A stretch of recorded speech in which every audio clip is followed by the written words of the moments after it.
아멘. 저 오늘 수련회 때 로마서를 했잖아요. 그래서 로마서 어떤 본문을 가지고 설교를 할까 이렇게 고민을 하다가 제가 저기 지난주 수요일 날 계명문화대에 저기 이승윤 씨가 왔더라고요. 축제 때. 그래서 제가 이승윤 노래를 다시 유튜브에서 꺼내가지고 막 들었어요. 이번 한 주 동안에. 막 듣다가 보니까 제가 이렇게 묵상이 되던 게 있어가지고 오늘 그거 한번 나누려고 합니다. 제가 아내하고 21살 때 제가 아내한테 사귀자고 했으니까 금요철 예배 끝나고 집에 가가지고 제가 새벽 2시에 전화해가지고 뭐해? 이제 교제하자고 제가 고백했거든요. 21살부터 30살에 결혼을 했으니까 이제 9년을 교제했죠. 그래서 저희 청년부 안에서는 되게 장기 연애를 한 것으로 되게 유명했고, 사실 오래 연애한 걸로 따지면 저보다 앞에 선배 한 명이 훨씬 더 오래 연애한 커플이 있었는데 이제 헤어졌어요. 그래가지고 저희가 이제 그 바통을 이어받아가지고 이제 장기 연애를 하고 있었는데, 사실 오래 연애한 것보다 저희가 더 그랬던 거는 저번에도 한번 얘기했지만 연애를 9년 동안 하면서 한 번도 싸우지 않았다는 거. 제가 한 번도 안 싸웠거든요. 네, 그래가지고 이제 제 아내가 이런 얘기 좀 하지 말라고 어제 계속 얘기했는데, 제가 이 얘기를 왜 하냐면 제가 오늘 이 크리스찬의 이성교제 했을 때 이제 어떻게 하면 안 싸우는가, 이 노하우를 제가 지금 전수해 드리려고 하니까 제가 보여주세요. 한번 띄워주세요. 제가 정리를 해봤어요. 어떻게 우리가 안 싸울 수 있었지? 네, 5가지 일단 있고요. 그리고 저기 95개 정도 더 있는데 오늘 5개만 일단 가져왔거든요. 자, 여기 보면 첫 번째, 만나기 전 늘 기도로 준비하세요. 아니, 왜 웃어? 왜 웃어요? 아니, 크리스찬의 이성교제잖아요. 세상 사람들이 아니잖아. 크리스찬의 이성교제 할 때 기도하고 준비하는 거 아니에요? 기도하고 준비. 자, 2번, 먹든지 마시든지 무엇을 하든지 거칠애가 아닌 마음을 다해 하십시오. 그죠? 그렇게 다 알고 있죠? 3번, 상대방의 입장을 항상 먼저 생각해야 돼요. 자, 4번, 자, 다정하고 늘 사랑스러운 말을 해야 돼요. 상대방을 죽이는 말을 하면 안 되고 늘 살리는 말, 살리고 키우고 고치고 이런 말들을 해야 돼요. 자, 5번, 자, 영화 보고 여행 가고 이런 건 안 돼요. 이런 거는 세상 사람들이나 하는 거야. 늘 세상 연애가 아니라 늘 주님 안에서 교제하고 이렇게 하는 거예요. 제가 일단 5가지만 가져왔고요. 뒤에 엄청 많은데, 자, 이제 할 수 있겠죠, 여러분들도? 이렇게 9년 동안 하잖아요. 안 싸우고 교제할 수 있다 없다? 없다. 다 개뻥이다. 다 뻥입니다. 제가 이거 하나도 이렇게 한 적이 없습니다. 저는. 네. 제가 왜 이 이야기를 제가 했냐면, 저는 아내를 이제 사귀자고 했을 때부터, 그리고 지금까지 얘기하지 말라고 계속했는데 지금까지 한 번도 어떤 방법론을 가지고 간 적이 없어요. 그냥 이은하거든요. 이름이 이은하라는 한 사람을, 그냥 그 사람을 되게 좋아했어요. 그냥 그 사람을 사랑하고 그 사람을 좋아하고, 그 사람을 좋아한다는 것은 그 사람의 나랑 맞지 않는 성격이 될 수도 있고, 그리고 또 결혼한다는 것은 우리 집과 가정 환경이 다른 사람이 이제 결혼하는 건데, 그런 모든 가정 환경, 뒷 배경, 뭐 모든 것, 그 모든 것을 사랑하기로 결정하는 거거든요. 그러니까 제가 아내를 사랑하는 데 있어서 뭐 생일 선물, 보통 여자친구 생일 선물 때 뭐 해주나 뭐 이런 걸 제가 막 해가지고 막 그런 누가 가르쳐주는 방법론으로 하지 않았다라는 거예요. 근데 제가 신앙생활을 이렇게 쭉 하다 보니까 교회 안에서 여전히 하나님에 대해서 말하지 않고, 그러니까 그 하나님에 대해서 말하지 않고 그냥 기도 응답 받는 방법, 뭐 하나님을 기쁘시게 해드리는 방법, 이런 방법론들만 엄청 많은 것 같아요. 정말 제가 일주일 동안, 월화수목금토일 일주일 동안 하루가 저에게 시간이 주어지고 그 중에서도 1시간이 주어져서 이 자리에서 제가 말씀을 전해야 된다면 저는 하나님에 대해서 말하고 싶거든요. 그러니까 하나님을 어떻게 하면 뭐 할 수 있는 방법을 저는 말하고 싶지는 않아요. 왜냐하면 방법은 다 다르기 때문에, 사람마다. 그래서 이 세상에는 정말 이런 방법론들이 넘쳐나는데, 뭐 여기 백화점 부자 한번 보여줄래요? 록펠러가 알려주는 기독교인이 성공하는, 뭐 성공 쉽게 해가지고 보면 뭐 하나님을 섬겨라, 저번에 제가 한번 보여줬나? 하나님 다음으로 목사님을 섬겨라. 주일 예배를 꼭 드려라. 반드시 11조를 드려라. 아무도 원수를 만들지 말라. 하루의 목표를 위해 아침에 기도로 시작해라. 하루를 마감하며 기도로 끝을 맺어라. 매일 성경을 읽어라. 남을 도우라. 예배 시간에는 항상 앞자리에 앉아라. 이렇게 지키면 자기처럼 백화점 부자, 하나님께 축복을 받아서 백화점 부자가 된다라는 거죠. 근데 이게 맞아요? 네, 틀린 말이죠. 그러니까 한때 이 한국 기독교가 이런 데에 굉장히 마음이 빼앗겨 있었던 것 같아요. 뭐 한참 철진한 이야기지만 뭐 고지론 이런 거, 크리스찬들이 높은 자리에 올라가야 된다. 크리스찬들이 말단 직원으로 있으면 안 되고 사장 돼야 되고, 국회에서도 저 높은 사람 돼야 되고, 뭐 대통령 돼야 되고, 뭐 그래서 TV에 유명한 사람 누구 나오면 저 사람 교회 다녀? 뭐 이거부터 이제 물어보는 거죠. 교회 다닌다 그러면 막 교회 다니, 저 사람 교회 다니잖아 막 이러면서. 그러니까 이게 참 유치한 거죠. 그래서 이 고지론 이런 것도 이제 다 철지나고, 그때는 그게 전부인 것 같았는데, 그래서 이 우리가 어떤 방법론을 가지고 창조주요 영원하신 스스로 계신 하나님을 어떤 방법론 속에다가 가둬두고, 인간이 내가 이 방법을 했을 때 이거를 주십시오 라고 말하는 이 하나님을 컨트롤하려고 하는 거, 이것을 바로 우리는 종교라고 하는 겁니다. 종교. 그래서 예수님께서는 이렇게 말씀하셨죠. 좁은 문으로 들어가라. 마태복음 7장에 좁은 문으로 들어가라. 멸망으로 인도하는 문은 크고 그 길이 넓어 그리로 들어가는 자가 많고, 생명으로 인도하는 문은 좁고 길이 협착하여 찾는 자가 적음이라, 이렇게 말했어요. 만약에 우리가 어떤 신을 컨트롤해서 그 신이 원하는 것을 들어드려서 그 신의 분노를 잠잠케 하고, 그리고 나서 내가 원하는 것을 구해서 받아내는 형식의, 이것이 굉장히 이 시대의 종교라고 하는 것들의 대중화거든요. 그러니까 모든 이 세상에 있는 종교들이 그 신의 요구를 들어주고 내가 원하는 것을 받아내는 방식이에요. 근데 기독교는 뭐예요? 기독교는 그 신이 다 이루어 버리시고 우리와 사랑의 관계를 원하시는 분이죠. 그게 기독교거든요. 그러니까 기독교는 종교가 아니에요. 어떤 이 예수 그리스도를 표방한 수많은 종교들이 있을 수 있지만, 진리이신 예수 그리스도는 종교 중에 하나가 아니라 그야말로 진리라는 거죠. 그러니까 이 진리로 들어가는 사람은 적어요. 예수님도 그렇게 말씀하셨어요. 그러니까 우리가 이 기독교를 생각할 때, 이 진리로 생명으로 가는 길은 좁고 협착하여 가는 사람이 적다라고 했을 때, 과연 이 기독교가, 이 교회가 이 세상 속에서 대중화 될 수 있을까요? 대중화. 모두가 보편적으로 받아들이고, 너무나 이 교회만 생각하면 너무나 기쁘고, 모두가 용납 가능한 종교로서 기독교라는 종교가 있을 수가 있는가 하는 거예요. 여러분들도 마찬가지예요. 여러분들이 교회에서 신앙생활을 하고 있을 때 이번 한 주를 한번 생각해 보세요. 나는 그냥 그 하나님에 대해서 궁금하고, 하나님 알고 싶고, 내가 여자친구를 사랑하는 것처럼 줘도 더 주고 싶고, 알고 알아도 더 알고 싶고, 지금 헤어져도 또 통화하고 싶고 하는 마음이 우리에게 있는지, 하나님에 대해서. 아니면 그냥 기독교 수많은 종교들 중에, 뭐 어릴 때는 천주교 다니고, 뭐 청소년 때는 어디 불교도 잠깐 다니다가, 뭐 우리 부모님은 불교세요. 뭐 근데 저는 이제 대학교 가고 나서 친구 따라 교회 와서 지금은 교회 다녀요 라고 하는 정도의, 그냥 기독교 안에다가, 종교 안에다가 그냥 기독교 쓰는 정도의 그냥 어떤 종교의 부산물, 제가 그렇게 묵상이 돼요. 종교의 부산물. 성경에 따르면 가라지,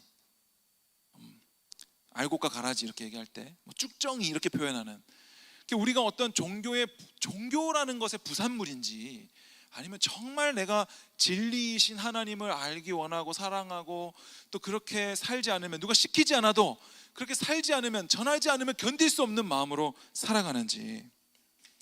제 모교회 목사님께서 저에게 그때 제가 신학교 간다고 했을 때, 이제 신학교를 간다는 것은 너도 이제 신학자다, 신학생이 아니라 신학자다 이제 너도. 근데 신학자는 좋은 책을 분별할 수 있는 안목을 길러야 된다라고 말씀하시면서, 베스트셀러는 좋은 책이 아니다 이렇게 말씀하셨어요. 근데 우리가 흔히 말할 때 뭐 베스트셀러 하면 좋은 책입니다, 이 책은 어디서 베스트셀러입니다 이렇게 소개하잖아요. 근데 그 목사님 뭐라고 말씀하셨냐면, 베스트셀러는 모든 사람이 다 읽을 수 있는 거기 때문에 좋은 책이 아니다 이렇게 말씀하셨어요. 베스트셀러는 어린아이나 청소년이나 어른이나 노인이나 할 것 없이 다 누구나 읽을 수 있는 책이기 때문에 좋은 책이 아니다. 공부를 많이 한 사람도 읽을 수 있고 공부를 하나도 안 한 사람도 읽을 수 있는 베스트셀러라는 것은, 그러니까 대중화되어 있다는 것은 좋은 것이 아니다라는 거죠. 그래서 기독교가 과연 대중화가 될 수 있을 것인가? 뭐 성경이 베스트셀러라고 하는데 사실 성경이 베스트셀러다 하는 것은 제가 가만히 생각해 보면 그냥 오래된 거예요. 역사가 성경이 이제 발간된 지가 오래되었고, 그리고 예수 믿는 자들이 성경을 한 권 가지고 있지가 않아.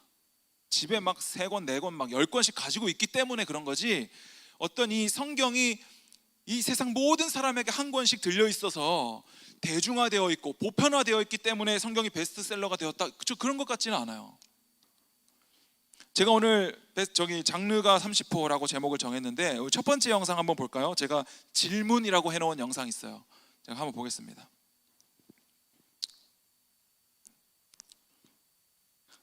소리 틀어줘. 불 꺼주고 하자. 자자자자자. 심사평 들어보겠습니다. 네, 여기까지거든요. 자, 이승윤이 뭐 교회를 다니고 저는 그런데 별로 관심도 없고, 이승윤의 신앙도 제가 잘 모르겠어요. 그때 이승윤 씨 어머니 그때 우리 금요일에 와서 강의하고 가셨잖아요. 뭐 어떻게 신앙에 대한 얘기는 안 하시고 가셔가지고 이승윤이 예수님을 믿는지 뭐 교회를 얼마나 다니는지 저 모르겠어요. 그런데 이승윤이라는 사람이 자기만의 음악을 가지고 나왔을 때 소위 말하는 그 분야에서 잔뼈가 굵다고 말하는 유희열 같은 사람들, 또 뭐 거기 앉아있던 모든 사람들, 막 40년씩 음악하고 이 현직에 있는 사람들에게 뭘 던졌냐면 질문을 하게 했어요. 저게 뭐지? 그러니까 저거는 아까 그 참가자들이 말했던 호불호 이런 게 아닌 것 같아요. 나는 좋아, 나는 싫어, 이런 호불호가 아니라 뭐지 저게? 이거인 것 같아요. 저도 이승윤 씨 봤을 때 막 노래 입 모양을 막 이상하게 막 기괴하게 노래 부르고 막 어거정어정 걸어다니는 그런 모습들이 저게 뭐지 싶은 거예요. 제가 초등학생 때인가 그때 이제 서태지와 아이들 처음 나왔을 때 저도 처음 나오는 그 가요 톱10 방송을 제가 할머니 집에서 봤거든요. 그러니까 서태지가 처음 나왔을 때도 이상했어요. 장기하라는 사람이 처음 나왔을 때도 이상했단 말이에요. 그러니까 그것은 대중적이지 않을 뿐만 아니라 비난의 대상이었어요. 비난의 대상. 저게 무슨 음악이냐. 박진영도 옛날에 제가 아직도 생각나요. 그 비닐바지 입고 나온 거 아직도 기억나. 실제로 생방송으로 그때 봤던 기억이 나는데, 그러니까 그런 사람들이 세상에 등장했을 때 기존에 너무나 대중적인 사람들에게 이게 맞아 라고 말하는 거, 합의된 선, 대중적이다라는 것은 어떤 자기들끼리 암묵적으로 합의된 선이 있는 거거든요. 그러니까 이 선을 넘지 마라 이거예요. 기독교 안에도 그런 게 있죠.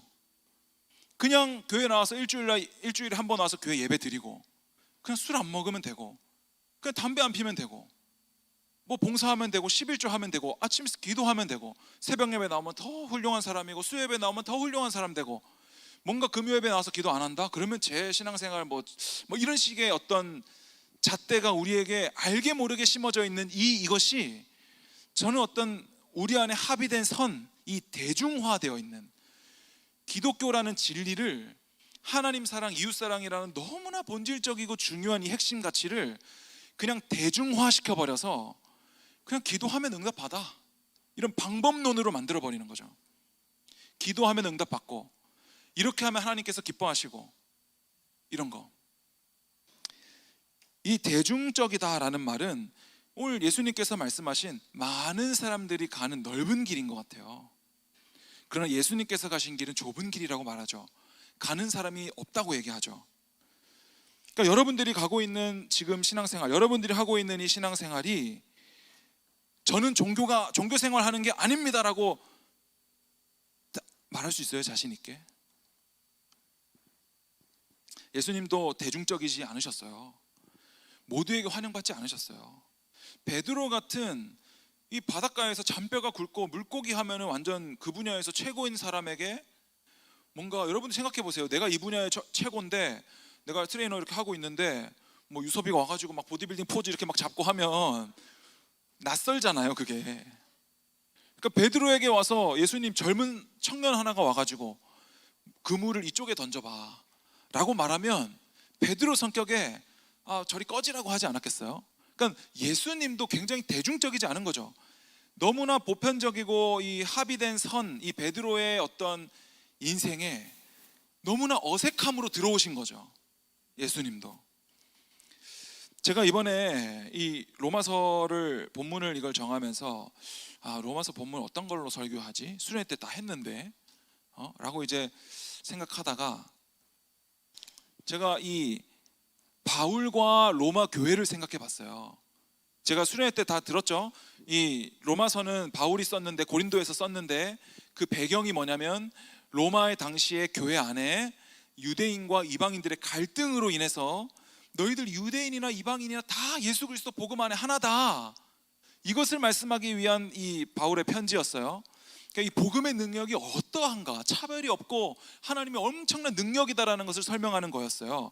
그럼 여기서 제가 로마서를 보면서 바울은 늘 자기가 가지고 있는 이 복음을 가지고 어떤 그렇게 살지 못하는 자를 책망하는 자로 살고, 로마 교회에 있는 사람들은 똑같이 예수를 믿고 똑같이 신앙생활하고 똑같이 성령을 받고 똑같이 성경을 가지고 있는데도 늘 책망을 받는 입장에 있다라는 이 사실이 새롭게 저에게 보여졌거든요. 그러니까 제가 금요일에도 예배를 드리면서 담임 목사님은 강단에 서가지고 우리에게 말씀을 전하고 성도님들은 회중석에 앉아서 그냥 말씀을 듣는 거예요. 그래서 어떤 면에서 강단에 서 있는 목사가 여러분들에게 구원받는 방법을 내가 알려주겠다, 뭐 하나님을 기쁘시게 해드리는 방법을 알려주겠다라고 하면서 알려주고 있으면 회중석에 있는 사람들은 그냥 그거를 듣고 목사님이 그러라고 했으니까 그래야지 가 되는 거죠. 그러니까 이 차이가 어디서 올까?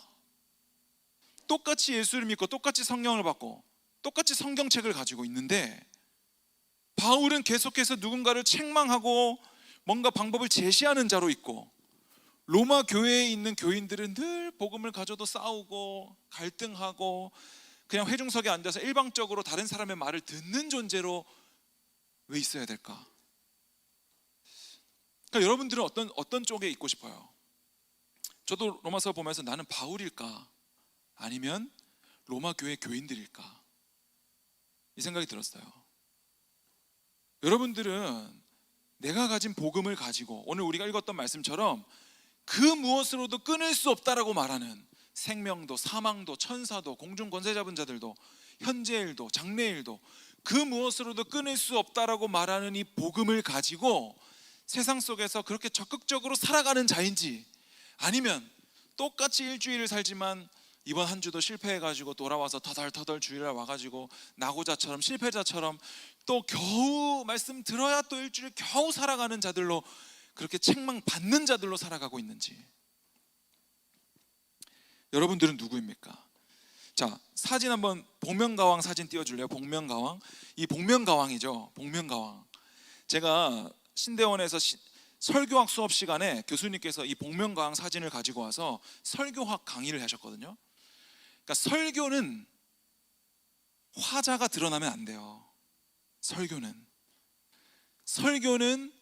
그 누가 그것을 전하든, 어떤 바울 같은 위대한 사람이 전하든 아니면 성경에 나오는 그 어떤 초라한 사람이 전하든 그 사람과 상관없이 예수가 그리스도시라는 이 메시지가 전달되는 것이 설교다.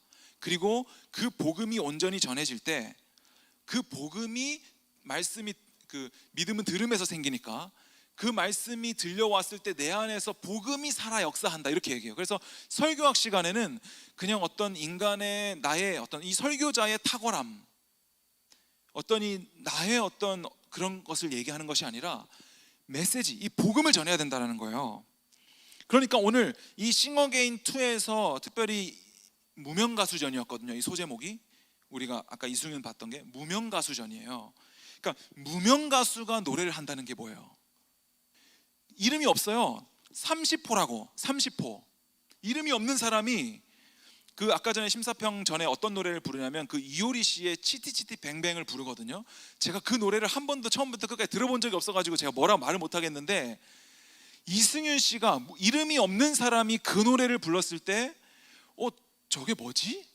저 기괴한 표정과 행동이 뭐지? 치티치티 뱅뱅 가사가 하고자 하는 말이 뭐지? 이걸 이제 관심을 기울이기 시작한다는 거지. 화자가 드러나지 않을 때, 말하는 사람이 무명으로 있을 때 이 치티치티 뱅뱅이라는 노래의 가사가 비로소 전달된다는 거예요.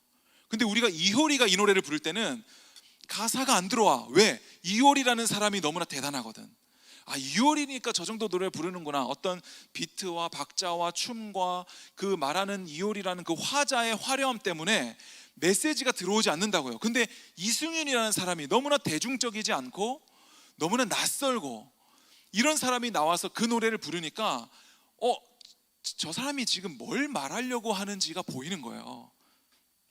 그래서 제가 똑같이 느꼈던 이제 감정들을 이 댓글에서도 막 엄청 많이 표현이 되어 있었는데, 영상 하나 더 볼게요. 심사위원이라고 되어 있는 영상이 있어요. 심사위원 영상 오늘 4개. 사실 무대를 보고서 자, 여기서는 나도 최선을 다해서 우열을 가릴 수 없게 하겠다가 아니라, 댓글에 이런 글이 있었어요. 저거는 우열을 가릴 수 없게 하겠다가 아니라 우리를 판단하지 못하게 하겠다. 이 순간 패배자는 누구냐면 대중적인 잣대를 가지고 누가 1등이다라고 점수를 매기고 있는 그 판정단, 너희들이 패배자다, 이걸 얘기하는 거거든요. 그러니까 이승윤의 의도가 너무나 보이는 거예요. 이승윤은 이길 생각이 없어. 댓글에 보면 이런 거 있었어요. 댓글 사진 한번 보여줄래요? 댓글 여기 보면, 원래 이런 가사의 노래인지는 이 무대를 보고 깨달았음. 이승윤은 음알못 리스너들에게조차 리듬과 가사를 집중하게 만드는 희한한 힘이 있는 것 같음. 심지어 이 무대가 오디션 무대라니. 그러니까 이승윤을 통해서 드디어 가사가 들어온다라는 거죠. 이 가사 보면 나는 그저 너의 말이 웃긴다 뭐 이런 거잖아요. 나는 내 갈 길을 간다. 난 지금까지 내 혼자의 힘으로 여기까지 왔다. 뭐 너희들 말 난 너무 웃긴다 이런 가사거든요. 그 가사가. 자, 넘어가서, 자, 이 무대를 생방송으로 봤을 때 머릿속이 다 휘저어지면서 온몸의 세포가 새롭게 자리 잡는 느낌이었고 너무 좋아서 심장이 터질 것 같았다. 사회적으로 익숙한, 그냥 적당한 어떤 합의된 선을 지키는 편곡이 대중에게 불편하지 않는 즐거움을 줄 수는 있겠죠. 하지만 그 합의된 선이라는 게 이승윤 씨처럼 경계 없이 자유로운 창작자에게는 얼마나 폭력적일 수 있는가. 자, 넘어가서 4장 있어요. 자, 점수 받을 생각도 없고 지려고 나온 사람 같았다. 저 이거 느꼈거든요. 제가 이거 댓글을 봤는데 있더라고요. 이승윤이 이기려고 나온 것 같지가 않아. 이무진에게 관심이 없어. 아마 이 방송국에서 이무진하고 나를 붙일 것이다. 이무진이 3등 했죠. 이무진이 나를 붙일 것이다. 그런데 여기서 우리는 패배자가 아니다. 너희 판정단이 패배자다. 이무진에게 관심이 없는 거예요. 이길 생각이 없어. 마치 지려고 나온 사람 같았다 그러죠. 이무진을 이길 생각도 없어 보였고 동지를 라이벌로 만들어버리는 오디션에 화가 난 자신의 마음을 표현하고자 하는 무대 같았다. 치뱅 가사 하나하나가 그의 마음을 대변하듯 치뱅 가사가 이렇게 멋진 거였다니. 자, 넘어가서, 요즘같이 표절십이 많은 음악계에서 자신만의 독창적인 스타일로 편곡해서 나온 거 하나만으로 리스펙. 대중적인 곡들이 표절이 많으니 익숙한 거임. 반대로 치리치리 뱅뱅은 따라한 게 아니니까 생경한 거다. 진짜 대단하다. 이거거든요. 그러니까 되게 웃긴 게 뭐냐면 유희열 씨가 지금 표절로 지금 못 나오잖아 방송에. 이게 되게 웃긴 거예요. 되게 대중적인 판정단장인 유희열 씨가 대중적인 음악을 하기 위해서 표절을 하는 거예요. 왜냐하면 대중적인 것이 너무나 익숙하고 합의된 선 안에 있기 때문에 이 선을 넘지 않기 위해서 기존에 했던 것을 계속 답습해서 모방해서 흉내내는 거죠. 그러니까 이승윤은 말하고 싶은 거예요. 너희들이 패배자다. 대중적인 음악으로 표절해가지고. 그래서 박진영이 실제로 옛날에 그 얘기 했잖아요. 대중적인 곡들은 다 코드 진행이 똑같다. 코드 진행이 뭐 주위에서 이렇게 코드 진행이 다 똑같다. 새로운 걸 생각할 필요가 없다 이거예요. 그러니까 뭐 이 시대에 나오고 있는 댄스곡들이, 아이돌이 부르는 댄스곡들이 되게 익숙하고 되게 그런 것이 다 진행이 똑같아요. 그래서 그런 거죠. 그러니까 대중적이다라는 것. 그러니까 기독교가 과연 대중적이 될 수 있을까? 기독교가 이 세상에 나가서 환영받고 박수받고 할 수 있을까요? 그 WCC에 가보면 목사님들이 부처님 오신 날에 가서 부처님 탄생을 축하드립니다 이렇게 하고, 부처님들이 성탄절에 교회 와가지고 예수님 탄생을 축하드립니다 하고 있어요. 근데 우리 교단은 WCC 반대죠. 왜? 우리 교단이 아니라 예수 그리스도는 너희는 다 가짜야, 오직 예수께만 길이 있다라고 말하기 때문에 이것이 어떻게 종교의 화합과 종교의 대중화와 보편화, 어떤 합의된 선을 우리가 다 같이 지키면서 갈 수 있는 그런 어떠함이 아니라고요. 기독교는. 그래서 우리가 이런 대중적인 것에, 기독교도 대중화가 됐죠. 그냥 11조 하고 주일 성수하고 주일에 돈 안 쓰고 뭐 기도하면 응답받고 뭐 이런 거, 이게 대중화가 돼버렸기 때문에 어쩌면 예수 믿는다는 것이 너무나 무료해진 거예요. 지금 신앙생활 한 10년 하면 뭐 좀 지루한 거예요. 이게 요즘에 뭐 매너리즘에 빠지는 거예요. 대중화되어 있기 때문에. 여러분들 각 사람들이 바울과 같이 날마다 새로운 삶을 살고 정말 다이나믹한 삶을 살고 하나님과 동행하면서 세상 속에서 어떠한 고난이 있어도 절대 타협하지 아니하고, 이 이승윤 같이 오디션 프로그램에 나왔지만 지려고 나온 사람처럼 이길 생각이 없어. 실제로 이승윤이 계속 울어요. 저기 다른 사람이 떨어질 때마다 계속 운단 말이야. 그러니까 이승윤은 뭔가 이런 현실이 너무 싫었던 것 같이 보였어요. 제가 볼 때는 점수를 매겨서 1등을 정하고 꼴등을 정하는 거.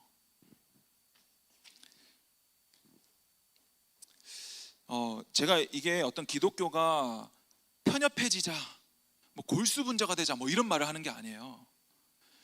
여러분들이 이 대중적인 것에서 나와야 돼요. 이 대중화되어 있는 기독교라는 종교에서 나와야 다 품고 사랑할 수 있게 돼요. 그저 로마 교회 교인들처럼 그냥 이거 가지고 싸우고 내가 옳다 네가 옳다, 유대인이 옳다 이방인이 옳다 싸우고 있는 정도에서 나와야 돼. 이 기독교의 대중화에서 나와야 돼요. 보편적으로 합의된 선에서 나와야 돼. 그래야 다 사랑할 수 있게 돼요. 다 품을 수 있게 돼. 어떤 고난도 견딜 수 있게 돼. 그 자유하시고 사랑이 많으시고 영원하신 하나님과 동행할 수 있어요. 거기에 기쁨이 있을 수 있어요. 로마서 4장 4절 볼까요? 일하는 자에게는 그 삭시 은혜로 여겨지지 아니하고 보수로 여겨지거니와 이를 아니할지라도 경건하지 아니한 자를 의롭다 하시는 이를 믿는 자에게는 그의 믿음을 의로 여기신다라고 해요. 그러니까 우리가 이 기독교라는 종교의 이 3대 메이저 종교죠. 우리 기독교가 천주교, 불교, 기독교죠. 여기서 나와야 돼요. 그러니까 이 3대 메이저 종교, 뭐 맨날 이 불교의 퍼센테이지 비교하고 천주교 퍼센테이지 비교하고 기독교 뭐 가감 이거 퍼센테이지 비교하고 여기서 나와야 돼요. 어떤 3대 메이저 종교라는 이 대중화에서 나와야 돼요. 그러니까 기독교가 얼마나 윤리 도덕적으로 탁월한가, 이 화자가 이 기독교가 너무나 탁월해버리면 메시지가 드러나지 않는다고요. 그냥 내가 기도 응답 받아가지고 복 받아서 부자 되고 뭐 이런 식의 것들만 나열되면 은혜를 보지 못한다고요. 은혜를, 예수 그리스도가 우리에게 어떤 일을 행하셨는지를 모르게 된다고. 그러니까 로마서 4장에 나오는 일하는 자에게는 그 삭시 은혜로 여겨지지 아니하고 보수로 여겨진다, 이렇게 얘기하시는 거죠. 자, 수많은 종교들이 매력적입니다. 대중화되어 있어요. 신천지도 매력적이죠. 14만 4천 명 안에만 들면 구원을 주겠다라고 하는, 이게 대중화예요. 종교의 대중화. 이것만 해 그러면 너 구원받아. 와서 기독교도 마찬가지죠. 그런 거 많잖아요. 방법론을 나열하고 이거 하면 하나님이 기뻐하셔, 이거 하면 응답받아라고 말하는 모든 것들 대중화죠. 그러니까 기독교는 예수 믿고 이 땅에서 복 받고 잘 살자가 아니라 이미 모든 복을 다 받은 것처럼 살아가는 자들이 기독교인들이고, 이미 다 받았기 때문에 이승윤처럼 얘는 지려고 나갈 수 있는 거야. 세상을 지려고 오디션 프로그램에 나갈 수 있다니까. 경쟁 사회 속에서 전혀 관심이 없는 것처럼 거기서 승리한다니까. 영상 2개 있는 거 다 마저 봅시다. 방구석이라고 돼 있는 거하고 자신감이라고 돼 있는 거. 나는 이승윤이라고 해. 이 이승윤이라는 사람이 나이가 어리지 않아요. 89년생이거든요. 자, 이 사람이 제일 두려워했던 것은 뭐예요? 방문을 열고 나가는 거죠. 방 구석 안에 있는 거죠, 늘. 그러니까 이 사람은 음악을 오래 했겠지만 그동안 무명 가수로 방문을 나가는 게 두려워요. 그래서 방구석에서 음악을 했고 자기를 실패한 인생이라고 얘기하고, 그리고 자기가 예선전에서도 이미 자기는 떨어질 거라고 확신하고 있고, 계속해서 저는 제 깜냥을 알아서 저는 뭐 실패했습니다, 못합니다 이런 말을 되게 많이 해요. 그러니까 이 이승윤이라는 사람은 어떤 대단한 사람이 아니에요. 그러나 언제 자신의 자신됨을 확인하게 되냐면 문을 열고 나갈 때죠. 그래서 내가 마지막으로 오디션 프로그램 한번 나가보고 후회할 것 같아서, 이거 안 하면 내가 후회할 것 같아서 이거 마지막으로 해보자 하고 문을 열고 나간 자리에서 자신이 애매함이 아님을 발견하게 돼요. 그러니까 그 유희열이랑 그 심사위원 앞에서 자기는 뭐 락 가수도 아니고 뭐 포크 가수도 아니고 되게 애매하다라고 자기를 소개하거든요. 그러니까 그 애매함 때문에, 그러니까 문 밖으로 나가면 대중들에게 받아들여지지 않을 것 같은 두려움과 그런 것 때문에 오랫동안 방구석에 앉아서 자기를 방구석 음악인이라고 그렇게 말하잖아요. 근데 언제 그게 깨지냐면 이게 마지막이다, 나 이번에 이것까지 해보고 나 후회할 것 같아서 이거 해보고 접을 거다 음악을 라고 하는 그 순간에 이승윤이라는 사람이 자신이 발견되는 거죠. 그래서 제가 이번에 계명문화대 거기 축제 왔다고 하길래 막 찾아봤더니 요즘에 거의 연예인 됐더라고요. 축제 지금 엄청 많이 다니고 지금 막 그렇게 하더라고요. 그러니까 그리스도인들도 마찬가지예요. 그런 방구석에서 나와야 돼. 합의된 선. 그러니까 세상에 나가면 기독교라는 것이 너무나 능력이 없어 보이고, 이게 너무나 성경에는 뭐 복음을 내가 부끄러워하지 아니하노니 이런 말씀이 있을 정도로 복음을 부끄러워하고 뭔가 친구들 사이에서 기도하는 게 부끄럽고 뭔가 이런 것들이 우리가 어쩌면 정말 생명이신 하나님과 동행하지 못하고 그냥 대중화된 기독교 안에서 그냥 그 정도로 기독교 종교 생활을 하고 있다. 그러나 내가 죽기를 결단하고 내가 실패하기를 각오하고 문 밖으로 나갔을 때 비로소 내가 발견된다라는 거예요. 이승윤처럼. 이승윤이 발견한 거는 이제 자기가 진짜라는 거죠. 내가 가진 것이 애매함이 아니었다, 난 진짜였다라는 거죠. 그걸 발견하는 거죠. 죽을 각오로 나갔을 때. 그러니까 여러분도 마찬가지로 여러분도 진짜를 가졌잖아요. 예수 그리스도를 가졌잖아요. 그러면 그 예수님과 나가서 동행하고 생명을 누리고 어떤 고난 앞에서도 담대히 헤쳐나갈 수 있는 능력이 날마다 창의적으로 생기는 거죠. 그래서 이승윤이 뭐라고 하냐면 나중에 이제 계속해서 단계 올라갈 때마다 이제 이름이 이제 공개되잖아요. 30호라는 이름을 버리고 이름이 공개돼요. 근데 그때 또 뭐라고 하냐면 자기는 배 아픈 가수라고 하잖아요. 남들을 늘 질투하고 시기하는 게 자기의 능력이라고 했잖아. 그러니까 또 30호 가수를 시기해요 이제. 그러니까 이승윤이라는 이름이 공개되니까 자기가 부담스러운 거지. 왜냐하면 모든 사람들이 30호 가수 대단했었는데, 30호 가수 처음에 나왔을 때 대단했었는데 이런 게 있다 보니까 이제 이승윤이 공개되고 나서 자기가 부담스러운 거야. 30호 가수 대단하다 이렇게 되는 거예요. 30호 가수를 또 계속해서 그렇게 하는 거예요. 그게 자신에게 힘이 되고. 그러니까 여러분들도 마찬가지예요. 어떤 세상이 정해놓은 어떤 그런 것에 나를 맞춰갈 게 아니라, 여러분 요즘에 뭐 취업 힘들다고 하는데 오너들은 뽑을 사람 없다 그래요. 왜냐하면 모든 사람들이 경쟁 프로그램, 제가 여기서 이 싱어게인 프로그램 보면서 되게 놀라웠던 게 그 머리 긴 두 사람 나오잖아요. 그 2등 했던 사람. 그 사람들이 더 이상 눈에 들어오지 않아. 그냥 이무진하고 이승윤만 되게 대단해 보이고 나머지 모든 사람들은 그냥 들러리 같아. 그러니까 그 사람들은 다 뭐예요? 저 좀 뽑아주세요 하는 사람들이죠. 나 1등 할래요 이거야 이 사람들은 다. 근데 거기서 이승윤이 왜 눈에 띄어요? 얘는 뭐지 쟤는 우승하려고 나온 것 같지가 않네. 심지어 지려고 나온 것 같네. 이게 이승윤이죠. 그러니까 저는 그리스도인들이 이와 같다고 생각해요.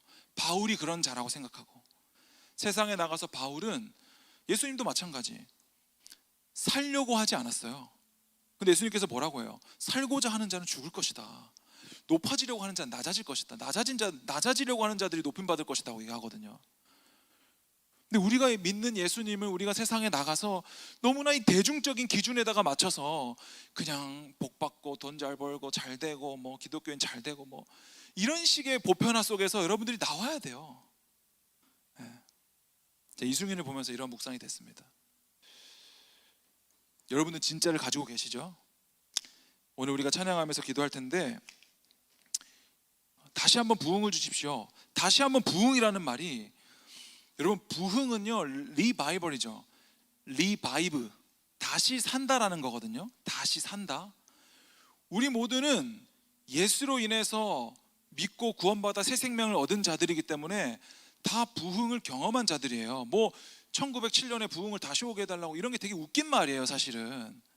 여러분들이 다시 한번 우리에게 부흥을 주소서라고 찬양할 때 어떤 고백이 있어야 되냐면, 주님 우리를 옛 정욕에서 우리를 구원해 주시고 날마다 우리의 영을 소성케 하시는 성령과 그 말씀 안에 다시 한번 서게 해 주십시오.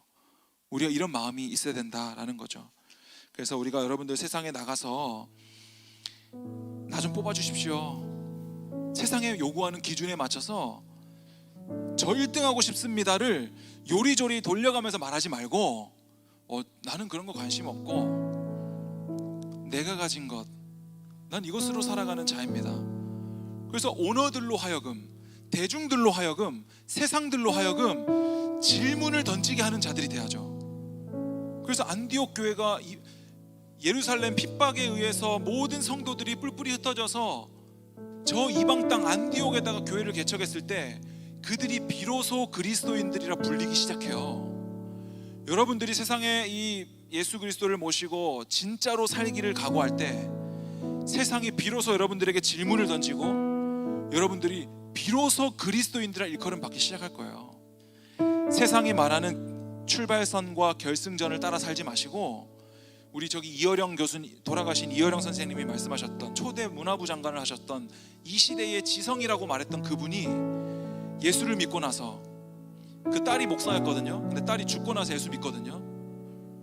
딸이 살아생전에 아무리 전도해도 믿지 않던 이 시대의 지성, 말이 안 되잖아요. 이 시대의 지성이 신앙 종교 생활을 하고 있다는 게 말이 안 되잖아요. 그래서 그분이 용납하기 수가 없었던 거예요. 근데 자기 딸이 죽는 것을 보고, 딸이 살았던 삶을 보고 이분이 예수를 믿고 나서 이 시대의 청년들에게 왜 세상이 요구하는 출발선과 결승전을 정해놓고 1등부터 100등 나열하고 있냐. 우리 모두는 등을 맞대고 서서 각자의 출발선에서 각자의 결승점으로 가는 것이다. 그래서 모두가 1등하는 것이다. 모두가 하나님의 부르심대로 살아가는 것이다. 모두가 승리하는 것이다. 이렇게 말하거든요. 그러니까 여러분들 청년의 때에 세상이 요구하는 대로 살지 마시고, 기독교조차도 대중화되어서 세상이 요구하는 대로 살지 마세요.